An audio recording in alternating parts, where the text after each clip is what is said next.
Hello दोस्तों, आज हम आपको बताने वाले हैं हॉस्पिटल फार्मेसी के बारे में। तो हॉस्पिटल फार्मेसी होती क्या है, उसकी definition, function, objectives, hospital pharmaceutical services, location, layout, flow chart of material and means इसके बारे में बताने वाले हैं। तो स्टार्ट करते हैं। हॉस्पिटल फार्मेसी क्या होती है? Definition of hospital pharmacy. Hospital pharmacy refer to the department within a hospital that is responsible for purchasing, distributing and dispensing medicine to both inpatient and outpatient। यानी hospital pharmacy वह होती है जो pharmacy में hospital में होती है। इसका मेन कार्ड क्या होता है, रिस्पॉन्सिबल क्या होता है? वह रिस्पॉन्सिबिलिटी उसकी होती है कि मेडिसिन को परचेज करना, मेडिसिन को डिस्ट्रीब्यूट करना है और डिस्पेंस करना मेडिसिन को, किसके जो पेशेंट एडमिट रहते हैं और जो बाहर से पेशेंट आए हैं आउट पेशेंट डिपार्टमेंट उनको। नेक्स्ट क्या है, function and objectives of hospital pharmaceutical services. क्या है, the main function of hospital pharmacy is to manage the use of medication as in hospital. यानी इसका मेन फंक्शन क्या होता है, मेडिसिन को मैनेज करना हॉस्पिटल में ताकि कोई मेडिसिन की कमी ना हो। Then this include insuring the right medication is available at the right time and right dose. यानी इसका मेन काम होता है इंश्योर करना कि राइट मेडिसिन यानी सही दवा सही समय पे पेशेंट ले और हमारी फार्मेसी में उपलब्ध होनी चाहिए। तो नेक्स्ट क्या है, फंक्शन। स्टार्ट करते हैं फंक्शन। नंबर 1 में क्या आता है, मेडिकेशन मैनेजमेंट। मेडिकेशन मैनेजमेंट जो होता है, जो ensure the right medicine is available for patient, यानी यह इंश्योर करता है कि राइट मेडिसिन हमारे फार्मेसी में राइट मेडिसिन होनी चाहिए, राइट मेडिकेशन होना चाहिए पेशेंट के लिए, including in patient, out patient and patient leaving the hospital. यानी वो पेशेंट बाहर से आ रहे हैं, आउट पेशेंट जो भर्ती हैं उनके लिए, इन पेशेंट और जो दवा लेके या डिस्चार्ज होके जा रहे हैं उन पेशेंट के लिए मेडिसिन अवेलेबल होनी चाहिए। नेक्स्ट क्या है, medication preparation. Prescription, drug infusion, fluid and other medicine. यानी कुछ मेडिसिन ऐसी होती हैं जो प्रिपेयर करना पड़ता है फार्मेसी में, उसके बारे में बताया गया है। इन मेडिकेशन प्रिपरेशन कैसे करते हैं क्या, medication dispensing medication and medical devices to patient. यानी इसका मेन एम क्या है, ऑब्जेक्टिव क्या है, डिस्पेंसिंग मेडिसिन को डिस्पेंस करना, मेडिकल डिवाइसेस को डिस्पेंस करना पेशेंट को। नेक्स्ट क्या है, मेडिकेशन एजुकेशन। यानी main topic medication education to provide right information to the patient, provide information about medication including possible side effect and interaction। यानी इसमें क्या होता है, फार्मासिस्ट पेशेंट को इंफॉर्मेशन प्रोवाइड करता है, यानी एजुकेट करता है किसके बारे में, मेडिसिन के बारे में, जो वह मेडिसिन ले रहा है उसके साइड इफ़ेक्ट्स क्या है, कैसे उसको लेना है। नेक्स्ट क्या है, medication safety, monitoring adverse effect of medication and implementing stewardship programme to high risk medication.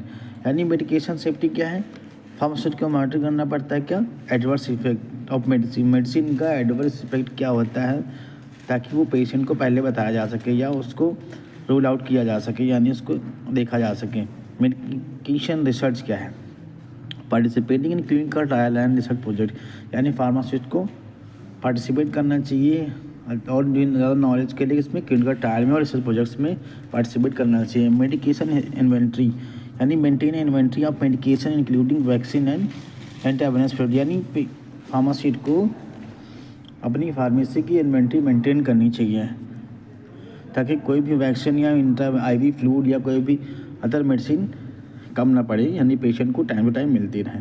Medication storage, यानी storage medication according to legal and regulatory requirement. यानी फार्मासिस्ट कुछ जो है मेडिसिन को अकॉर्डिंग लेवल के अकॉर्डिंग मेंटेन करना चाहिए और रखना चाहिए, स्टोर करना चाहिए। मेडिकेशन मैन्युफैक्चरिंग क्या है, manufacturing medication including parenteral tablet, capsule and ointment. जो मेडिकेशन मैन्युफैक्चर करते हैं उनको प्रॉपर उसमें मतलब वो कैसे उसमें मेडिकेशन मैन्युफैक्चरिंग क्या क्या मैन्युफैक्चर करते हैं, मेडिसिन से इंक्लूडिंग से पैरेंटल मेडिसिन है, इंजेक्टेबल हैं, tablets, capsule and other ointments भी मैन्युफैक्चर किए जाते हैं किसी द्वारा, फार्मासिस्ट के द्वारा। इसका ऑब्जेक्टिव क्या है, इंश्योर मेडिकेशन और available at the affordable cost. यानी फार्मासिस्ट को इंश्योर करना चाहिए कि मेडिसिन जो है अवेलेबल होनी चाहिए फार्मेसी में, वो लो कॉस्ट होना चाहिए इसका और अफोर्डेबल प्राइस में, कॉस्ट में होना चाहिए। ठीक है। ऑप्टिमाइज पेशेंट आउटकम, यानी ऑप्टिमाइज करना चाहिए पेशेंट आउटकम को, ensure that the right patient receive the right medication dose and route of administration, यानी कि फार्मासिस्ट को इंश्योर करना चाहिए कि राइट पेशेंट होना चाहिए मेडिसिन देने के लिए, राइट मेडिकेशन होनी चाहिए, राइट डोज होना चाहिए, राइट रूट और राइट एडमिनिस्ट्रेशन होना चाहिए। यानी 5 R's जो दिए गए हैं फार्मासिस्ट को, जो कि इस प्रकार हैं, जैसे कि 5 R, द राइट पेशेंट है, right patient, right drug, right dose and right route of administration है, राइट टाइम। यानी किसी को पेशेंट जब हम दवा देते हैं उसे ये बात बताते हैं कि इंश्योर करते हैं कि ये चीज़ें हो रही हैं कि नहीं हो रही हैं, कि राइट पेशेंट हो, राइट मेडिसिन या सही दवाएं दी जा रही है, सही डोज बताया जा रहा है और सही टाइम पे सही रूट से ले रहा है और सही टाइम से ले रहा है पेशेंट। इसके location of hospital pharmacy, location कैसी होनी चाहिए हॉस्पिटल फार्मेसी की? Hospital pharmacy is usually located on the ground और first floor of a hospital, यानी कि जो हॉस्पिटल फार्मेसी होती है वो कहाँ होनी चाहिए, या फर्स्ट फ्लोर या ग्राउंड फ्लोर पे होनी चाहिए लोकेशन में, जिससे सबको ईजिली से मिल सके और ईजिली उसको सब देख सकें।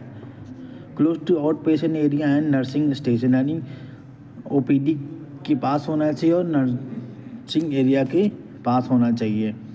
This location make it easy for patient and staff for access the pharmacy, यानी यह लोकेशन ईजी बनाती है पेशेंट को फार्मेसी के पास पहुंचने के लिए और अदर स्टाफ को फार्मेसी तक पहुंचने के लिए जल्दी फार्मेसी मेडिसिन अवेलेबल हो सके। नेक्स्ट क्या लोकेशन ऑफ हॉस्पिटल फार्मेसी,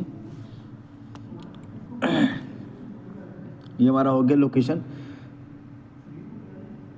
हाँ सॉरी नेक्स्ट ठीक है। लेआउट क्या है? Hospital pharmacy is mostly located in hospital premises only so that patient and staff can easily approach it, यानी जो हॉस्पिटल फार्मेसी होती है मोस्टली हॉस्पिटल ग्राउंड फ्लोर पे या फर्स्ट फ्लोर पे होती है, जिससे कि फार्मेसी स्टाफ या अदर हॉस्पिटल स्टाफ फार्मेसी के पास जल्दी पहुंच सके और जल्दी मेडिसिन उपलब्ध करा सके पेशेंट के लिए।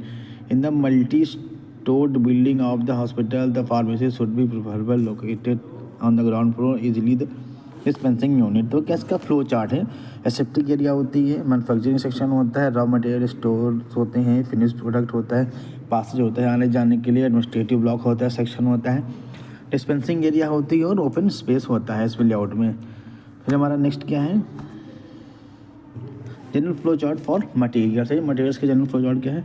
Flow chart for materials, medical store, pharmacy, control unit.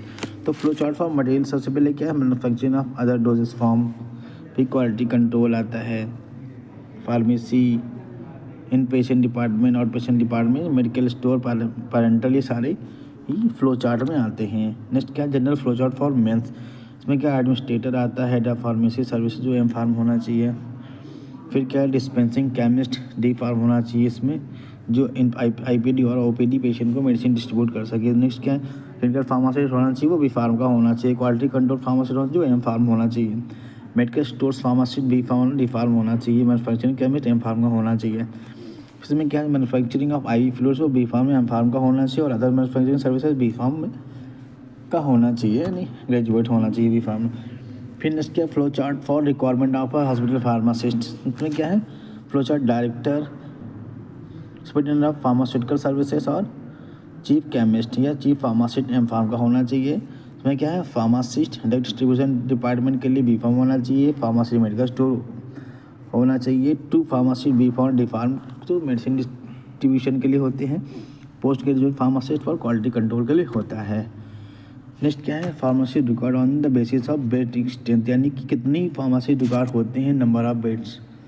अगर 50 हैं तो उस पर कितने होंगे, 100 हैं तो कितने होंगे, 1000 हैं तो कितने होंगे। तो number of beds and number of pharmacist required. तो अप टू 50 बेड तक 3 फार्मासिस्ट की आवश्यकता होती है। 100 बेड तक 5, 200 बेड तक 8, 300 बेड तक 10 और 500 या उससे 15 से 20 फार्मासिस्ट की रिक्वायरमेंट होती है। और वीडियो जानने के लिए हमें फॉलो करें अंकुश फार्मा। तब तक के लिए थैंक यू।